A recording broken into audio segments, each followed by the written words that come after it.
Una po sa ating mga balita, inatasan ni Pangulong Aquino ang Bureau of Customs na itigil ang pisikal na pag-iinspeksyon sa mga balikbayan box na ipinadadala sa bansa.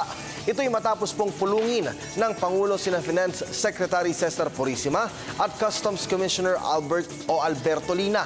Hinggil po sa pag-aalma ng mga overseas Filipino workers sa pagpapatupad nito ng BOC. Batay po sa pahayag ng Department of Finance, binigyang diin ni Pangulong Aquino sa pulong ang kahalagahan ng pagpapadala ng balikbayan boxes sa bansa.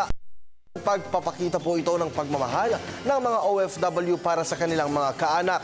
Ayon po sa direktiba ng Pangulo, wala nang gagawing random physical inspection ang BOC sa mga balikbayan boxes. Maaari lamang buksan ang balikbayan box kapag ito ay kahina-hinala matapos sumailalim sa X-ray at K9 examination.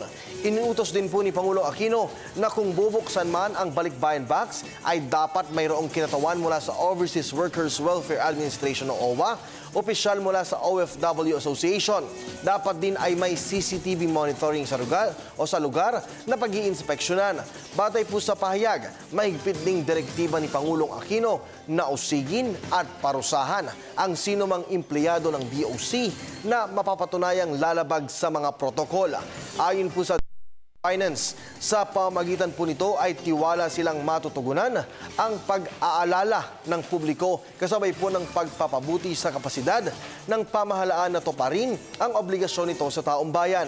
Magkakaroon din umano ng demonstrasyon ang BOC na nasabing proseso para makita ng publiko ang nasabing sistema.